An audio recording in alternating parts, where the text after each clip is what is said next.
Breakout candidates are a staple of fantasy football. Today, I'm breaking down the 5 biggest breakout candidates in the mid-rounds for fantasy football drafts. If you guys got a draft coming up this weekend, hit the like down below. Hit the subscribe button if you guys want more fantasy football content. Today, we're going to break down my top 5 breakout candidates. Danny broke his down earlier in the week, so make sure you check those out. We're going to use a little bit of a blueprint to determine which guys are good breakout candidates. On the screen right now, you guys can see the players since 2020 who had double their expected win rate of 8.33% or more because they had monster seasons. You can see Cooper Kupp in 2021, Andrews in 2021, Josh Jacobs in 2022. We are looking for these type of seasons with the players that we are talking about today. I also have a letter beside each of their names that kind of means a different thing for why they fell in drafts and why they ended up breaking out. You can see that there is an S beside a lot of people's names, and I feel like the reason for a lot of these breakout candidates was because their talent outweighed their situation, and their situational factors were the thing that caused them to fall in drafts. For Stephon Diggs in 2020, we saw his situation carry his ADP down because we didn't know how good Josh Allen was. Mike Evans last year lost Tom Brady. Patrick Mahomes in 2022 lost Tyreek Hill. Cooper Kupp had Robert Woods and a new quarterback with Matthew Stafford. We didn't know who they would favor. Josh Jacobs had Davante Adams coming into his offensive situation that would help move the offense, but we did have question marks about his own ability. And then some of these guys were just breakout young players. You have Darren Waller, who was a breakout candidate that year. You have TJ Hawkinson. You have Deebo Samuel, who was coming off a lot of injuries. You have Jamar Chase. And, of course, you have Josh Allen, who had that breakout season in 2020. We are going to use the blueprints of that kind of situational factors weighing these guys down and potential question marks of their talent as young players to determine our top 5 breakout candidates. So let's start with my number 5 breakout candidate. We're going to go from 5 to 1 in ascending order as we always do. Xavier Worthy, wide receiver of the Kansas City Chiefs, ADP of 85 overall. He is a 7th round pick across home league platforms right now. And of course, our FSC rankings versus home league sites are available in our draft guide, which you can get for free by signing up on Underdog with promo code FSE. Sign up with $10, get the draft guide into your email inbox within 24 hours. The bull case for Xavier Worthy is really easy. With Xavier Worthy, he plays with Patrick Mahomes. He's in the Kansas City Chiefs offense, which we project to be a top 5 scoring unit and a big bounce back candidate this year. And they've also been top 5 in pass rate over expected the last 6 years that Patrick Mahomes has been in the league. He is a high-quality prospect. I think a lot of people look at Xavier Worthy and think he was just this fast guy who just produced suboptimally like John Ross coming out of college. He produced 1,000 yards and 12 touchdowns as an 18-year-old true freshman at the University of Texas in the Big 12. That is a 100th percentile dominator rating, target share per Campus to Canton's database for a freshman wide receiver. So we're talking about a guy who is a legit prospect, not just fast. His prospect comparisons are below. Xavier Worthy compares favorably to Marquise Brown, Jalen Waddle, and Jordan Addison, which were very common comps for him on film as well.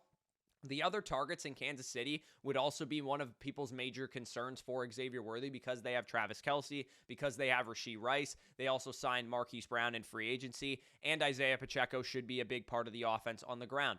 All of those guys, minus Marquise Brown, operate in the short areas of the field. Rashee Rice is a yards after the catch guy, slant routes, drag routes, things of that nature. Travis Kelce, of course, is older. He is going to be a chain mover as well. And Isaiah Pacheco is a running back, so he's obviously going to move the offense on the ground. Marquise Brown is also slated to miss the first couple games of the season with a shoulder injury that he suffered in the preseason.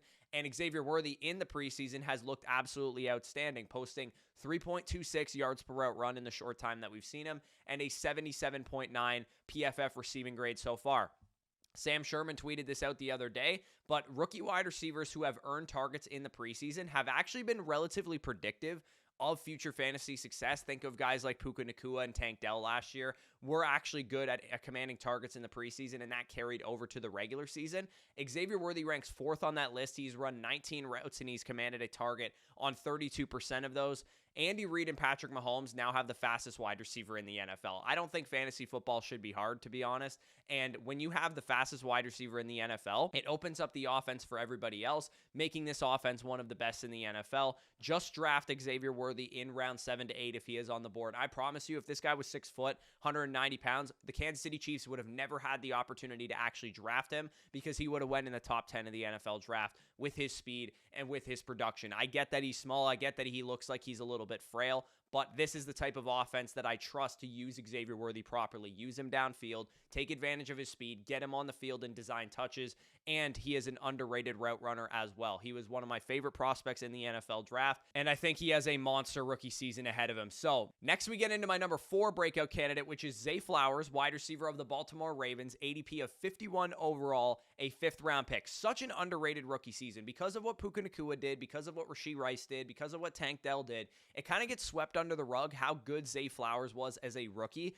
12.9 PPR points per game, finishes a top 36 option in points per game. That was just as good as Garrett Wilson's rookie season, just as good as Chris Olave's rookie season. He had 1,000 yards, 6 touchdowns, and he left some plays on the field as well. I think all of us remember the play that Odell Beckham got called for holding on the block where he had like a 75-yard touchdown. That would have inflated his numbers to a top 24 season in points per game. He had a 75.2 PFF receiving grade as a rookie, a 24.4% target share. He's tethered to a top offense. The Baltimore Ravens are currently projected for the 5th most points in the NFL per ESPN's Mike Clay. There is still room for them to throw the ball more this year as well. They only threw the ball 494 times in 2023, which was 31st in the NFL. What is stopping Zay Flowers really from having a top 12, top 15 season this year? His rookie season reminds me a lot of what Jalen Waddle did as a rookie, where it was overshadowed by Jamar Chase. People didn't really think Jalen Waddle was going to be this great breakout candidate. He was going in the 4th, 5th round, and then he eventually had a monster second season and finished as a top 12 guy. There is no competition for targets with Zay Flowers like there was with Tyreek Hill coming in for Jalen Waddle. Mark Andrews staying healthy would only benefit the offense, so I guess technically he is the number 1 there, but I actually believe that Zay Flowers can out-target him and out-produce him this year. And again, if Andrews stays healthy, that is just good for the passing offense as well. And they bring in a major upgrade at running back with Derrick Henry, who of course is going to help move the offense too. So you look at Zay Flowers, you look at the rookie season that he had, and as a rookie, Matt Harmon charted him in reception perception. He achieved an 85% success rate against zone coverage. The NFL primarily defends offenses with zone coverage. So Zay Flowers being able to beat zone coverage at that level is an extremely bullish mark for his future prospects in the NFL. You can see on the deep routes too, he was performing at a really high level, basically green across the board except for curl routes. And again, that 85%, 90th percentile mark against zone coverage is extremely high. Against zone coverage, only Brandon Ayuk was better last year. He was better than Devontae Adams. He was better than Justin Jefferson. He was better than Tyreek Hill and Amon-Ra St. Brown at beating zone coverage. That is extremely, extremely promising for a rookie wide receiver to be performing amongst the elite wide receivers in the NFL at beating the most popular coverage that defensive coordinators are going to throw at you. Again, Zay Flowers near the 4-5 turn where he's going reminds me so much of Jalen Waddle after his rookie season, and Jalen Waddle was a top 12 wide receiver competing for targets with Tyreek Hill on the same field. Zay Flowers has a monster ceiling this year. If Lamar Jackson plays at just as good of a level as he's always played in the NFL, and this offense passes the ball a little bit more, Zay Flowers legitimately has top 5 upside this year. I feel really good about drafting him in the early 5th round, in the late 4th round where he currently goes. Let's move on to my number 3 breakout candidate, and that is Kyle Pitts, tight end of the Atlanta Falcons, ADP of 66th overall. He is a 6th round pick, and I've seen him fall beyond that point in a lot of people's drafts. Now, I know everybody is getting ready to yell at me right away because nobody likes Kyle Pitts. Kyle Pitts is such a contentious topic that I guarantee there is a lot of comments down below on this video saying that Kyle Pitts will not break out this year. But I promise you, if you hear me out on this first, I can probably convince you that Kyle Pitts is in for a great year. Let's go through the timeline in depth of Kyle Pitts' career so far. So let's start with a top 5 NFL draft pick. That's what he was. He was an elite tight end prospect, extremely athletic, very productive in college. At 21 years old, he came into the NFL as a rookie with a washed-up quarterback like Matt Ryan, who we saw just the next year in Indianapolis, look terrible. He had 1,026 yards, 15.1 yards per reception, a top 12 finish in points per game in fantasy, and he ranked top 5 in both PFF receiving grade at the tight end position and yards per route run with 82.3 PFF receiving grade, 2.02 yards per route run. Those are elite numbers, especially for a 21-year-old rookie. In 2022, Marcus Mariota comes in at quarterback. Not good. Not a good quarterback. Less than 150 yards he threw for in 7 of the 10 games that Kyle Pitts played. And then at the end of the season, Kyle Pitts suffers a knee injury, had to undergo surgery for it. It's basically a lost season. But even in that lost season with Marcus Mariota, you can glean a lot of positives from what Kyle Pitts did. He led all tight ends with 34.3% targets per route run rate on the same field as Drake London, who had a 30% target share as well. Second in overall target share at the tight end position with 27.3%, and he was first in air yard share and deep targets at the tight end position as well. So again, even in that lost season in 2022, you can take away a lot of good from Kyle Pitts. In 2023, again, he leads all tight ends in air yards for the second straight year. Average depth of target, he was number 1 at the tight end position. Deep targets, again, number 1 at the position, and that resulted in what? He was tight end 16 in PPR points per game because he was still banged up coming off of knee surgery, and the Falcons quarterback, yet again, was one of the worst in the NFL. Desmond Ridder ranked 38 out of 41 qualified quarterbacks in PFF passing grade with 53.2. He had 12 touchdowns to 12 interceptions in 15 games played. So quarterback play has been a major problem for Kyle Pitts. And this team also, by the way, had Arthur Smith, who misutilized Kyle Pitts as a big wide receiver, never used him in the red zone, took him off the field in favor of guys like Jonnu Smith and Mecole Pruitt. Everything is aligning this year for Kyle Pitts to finally have the season that we all know he's capable of. New offensive coordinator Zach Robinson comes from the Rams.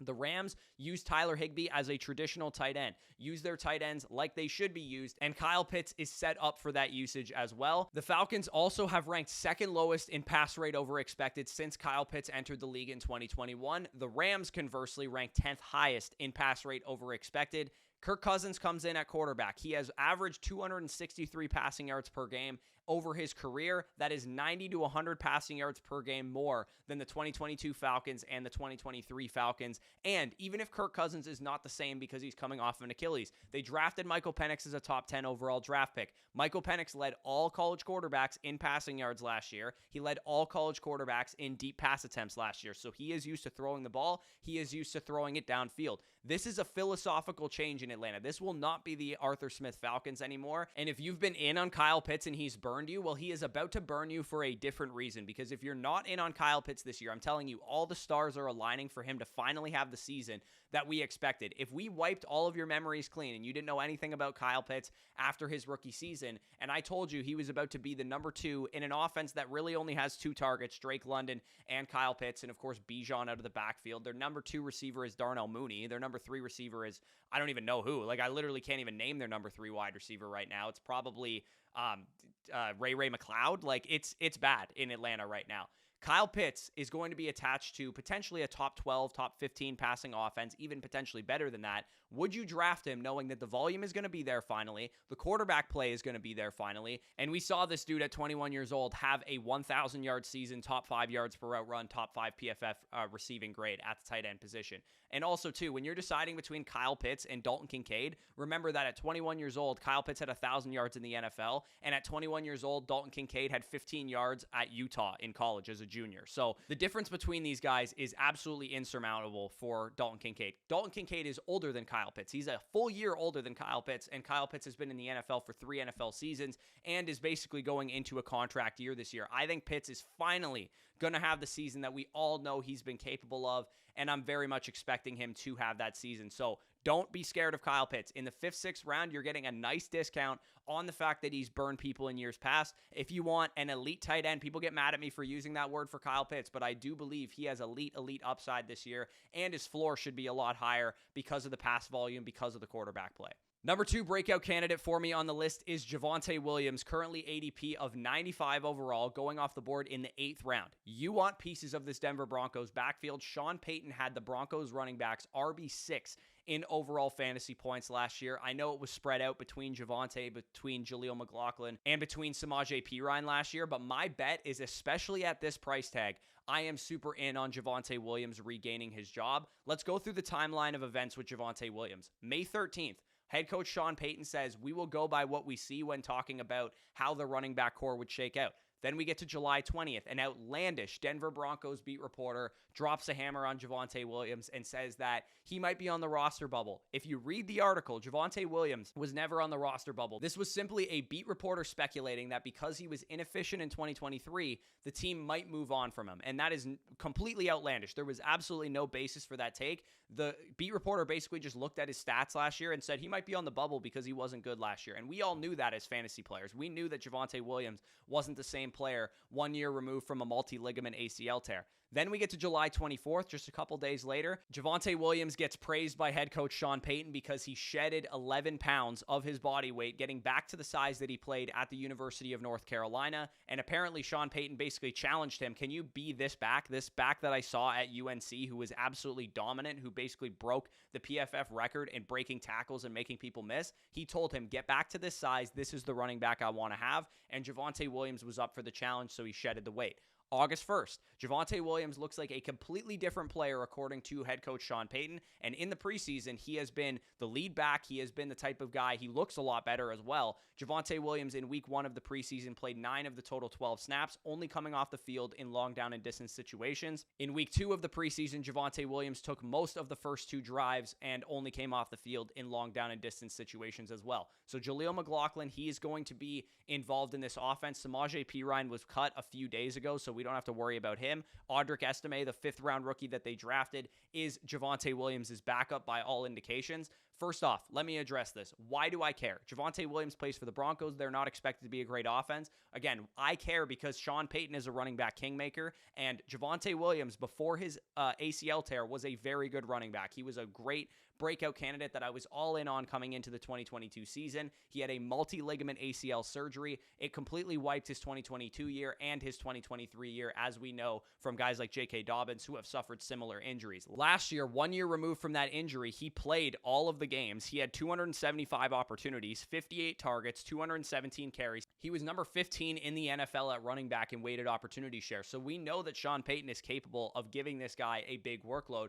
He was RB 18 in expected fantasy points per game. He just underperformed. He wasn't the same guy. He wasn't healthy. Apparently he was overweight because of the injury. He only scored 5 touchdowns and he ranked number 143 in EPA among running backs. He looks a lot more spry this preseason. He is in a contract year. I've been very impressed with what I've seen from Javonte Williams, and Bo Nix, the quarterback that comes in, has also looked really good. He was a first-round pick, and the knock on Bo Nix coming out was that he checks the ball down too much. So if he's going to throw the ball to Javonte Williams and the running backs, I feel very good that Javonte Williams can return a top 12 season this year, and you are not drafting him as if he has that type of upside. You are drafting him as if he is a running back in an ambiguous backfield after the RB dead zone, and it reminds me a lot, to be honest, of Leonard Fournette and Ramondre Stevenson a couple of years ago, where we saw those guys spike in efficiency because they had 3 down workloads and they were attached to offenses that were better than people thought.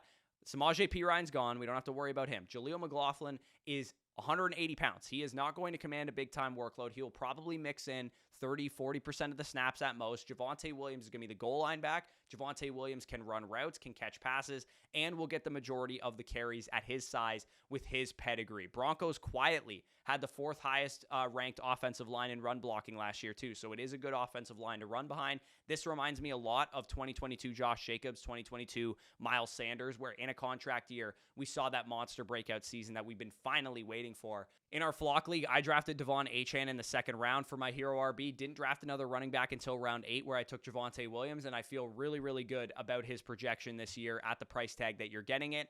Now, we finally get to my number 1 breakout candidate. It is Malik Nabers, wide receiver of the New York Giants, currently going off the board 38th overall, just at the start of the 4th round in home league ADP.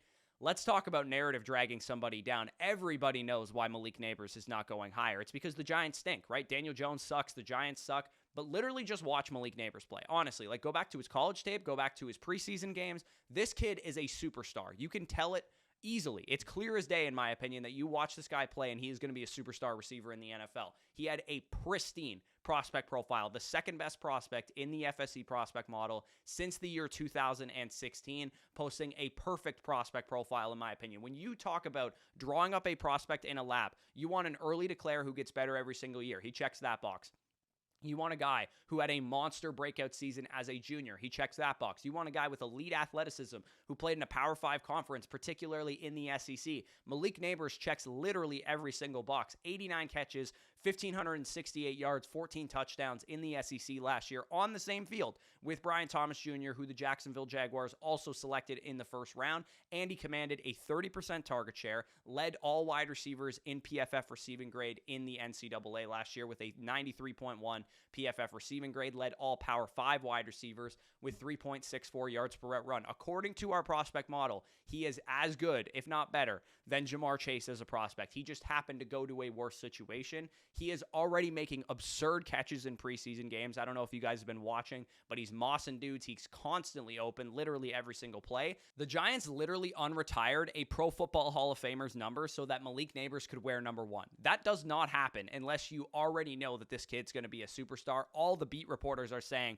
his contract, because he's a rookie, is going to look like the steal of the NFL. The elephant in the room, I know, is that the Giants stink. The Giants are bad.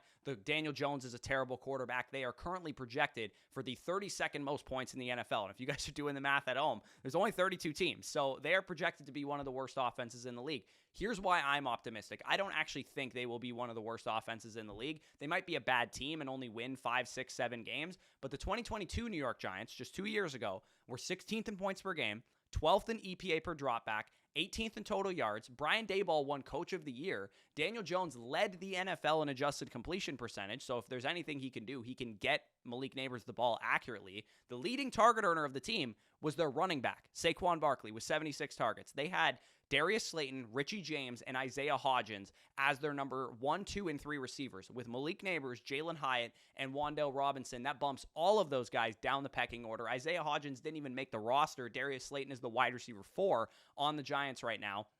With good coaching, very good coaching, like I said, he won Coach of the Year 2 years ago, a talent injection at all 3 starting wide receiver spots, and an absolute alpha with Malik Nabers who comes in.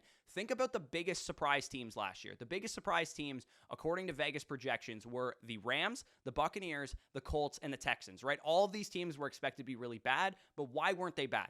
If you look at it, Sean McVay, he's a great coach. DeMeco Ryans was tied for Coach of the Year odds with Kevin Stefanski. Kevin Stefanski narrowly beats him out for that award.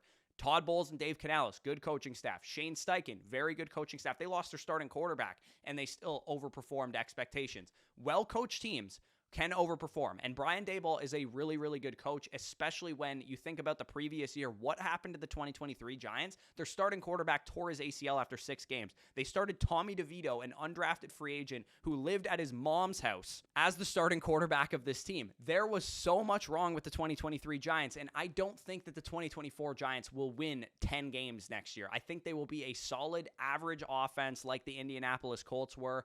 And I think that Malik Nabers is a good enough player that none of this stuff will matter. I think it's really a bet on talent, and it's a bet on the Giants potentially being a little bit better than we think because they have a number 1 receiver who's as good as he is. I really believe this to be the case. Draft Malik Nabers in the 4th round. The risk is completely baked in at that point. Sharp drafters on Underdog Fantasy have been taking him at the 2-3 turn for a reason all offseason long. You can get him in your home league in the 4th round because people are really worried about the New York Giants offensive situation. So again, those were my top 5 breakout candidates. Let me know down below what you think of them. I'm sure people will have problems with Kyle Pitts and Malik Nabers, but I urge you, please listen to my arguments on those players before you go down to the comment section and rip me a new one. If you want all of our rankings, if you want our draft guide, if you're trying to win your league this year, our draft guide can really, really help you do that. We have our cheat sheets. We have our rankings by position, tiered rankings, how they finished last year, a ton of research notes in there as well, like our contextualized game logs, like my risk ratings, like 2023 fantasy point per game scoring, all the research notes from the running back age and touch apex, the league winners videos. Everything that you guys will need to win your fantasy football league is in our draft guide, and you can get it for free by going down to the link in the pinned comment, signing up on Underdog Fantasy, using the promo code FSE when you sign up. Within a couple hours, within a couple minutes, you deposit $10, and you'll get our draft guide to your email inbox that you signed up with for free. So you can deposit $10 with that money. You can win money with the $10 deposit that you put in on Underdog Fantasy, and you get our draft guide, Dynasty Draft Guide, rookie draft guide, rookie film breakdowns. You can see us break down Malik Nabers' film going back to his college days. And you can also get our redraft rankings manifesto 3.0 totally for free. Hit the link down below to get started. If you already have an Underdog account, definitely check out flockfantasy.com. Promo code FSE over there gets you everything that I just talked about, a 7-day free trial, 30% off any of the packages, and 6 months for free, and a free team review when you sign up annually. So definitely check that out if you are interested in that. And also with Underdog Fantasy, they have a live promo right now for all users, not just new users. Travis Kelce, higher or lower than half a total yard in the NFL season kickoff on Thursday night, less than a week from today. Really excited to get into the NFL season. My sleeper video will be live tomorrow. That is an annual banger that you guys always love. Definitely stay tuned for that. Leave a like if you got some value from this video. Hammer the like button. I really appreciate the likes. It pushes us out in the algorithm. Subscribe to the channel if you guys are new around here. If this is the first time you're checking us out or you just haven't been subscribed for whatever reason, we are closing in on 50,000 subscribers. Really, really appreciate all the support you guys have showed us. Now, with that being said, peace out. We'll talk to you soon.